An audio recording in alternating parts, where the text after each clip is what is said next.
Assalamualaikum warahmatullahi wabarakatuh. Perkenalkan, nama saya Fitri Rahayu. Saya dari prodi S1 Farmasi. Saya dari kelas 1A, NIM saya 016. Di sini Fitri akan menjelaskan perbedaan antara sel prokaryotik dengan sel eukaryotik dari mata pelajaran biologi. Dengan dosen pembimbing Ibu Tuti Handayani, SSI, MMSI. Sebelum saya menjelaskan perbedaan kedua sel itu, kita harus tahu dulu pengertian dari sel.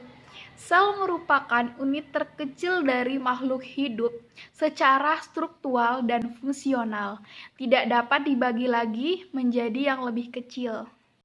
Nah, secara fungsional artinya sel mampu memiliki kemampuan untuk dapat melakukan proses kehidupan seperti yang pertama perombakan, yang kedua sintesis, yang ketiga respirasi, dan lain-lainnya.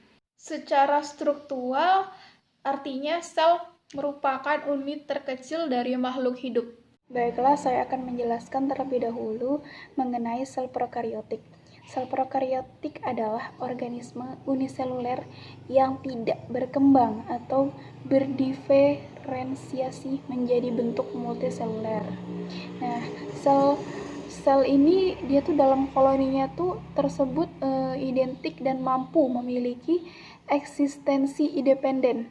Sel-sel dapat berdekatan satu sama lain sebab mereka tidak terpisah setelah pembelahan sel tersebut.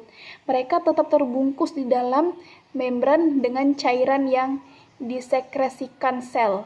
Namun tidak terdapat hubungan dan komunikasi antara sel tersebut. Prokariot dapat ditemukan hampir di seluruh penjuru bumi, mulai dari laut, dalam, hingga ke tepiannya, mata air panas, bahkan di seluruh permukaan tubuh kita. Nah, pada sel prokaryotik dia tuh terjadi reproduksi. Nah, reproduksi itu biasanya dikenal dengan pembelahan biner, yang artinya pembelahan yang berlangsung secara sederhana dan spontan.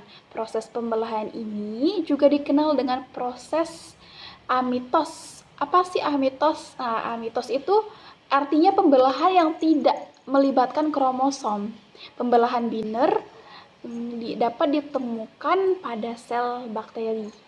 Yang kedua, sel eukaryotik adalah sel yang memiliki nukleus atau inti yang terbungkus dalam membran. Sel eukariot merupakan sel penyusun beberapa jenis organisme serta animalia, plantea, fungi, dan protista.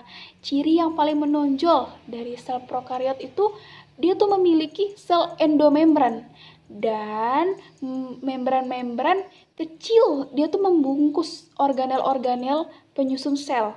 Eukariot memiliki struktur yang lebih kecil, kompleks dibanding sel prokaryotik.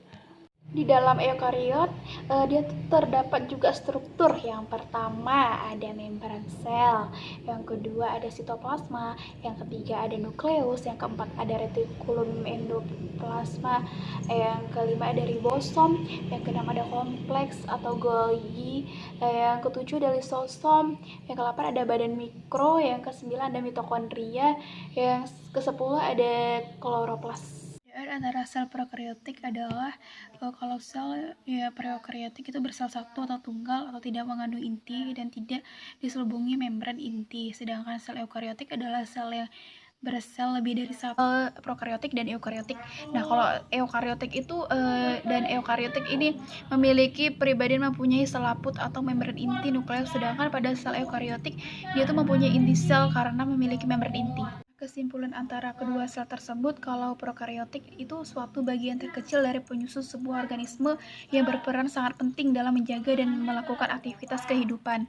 Nah, struktur sel itu biasanya terbagi atas dua bagian, adalah sel satu atau banyak. Beberapa sel diselubungi membran inti dan mengandung inti. Sekian, terima kasih. Saya Fitri Rahayu dan saya berterima kasih kepada Ibu Tuti Handayani yang telah membimbing saya.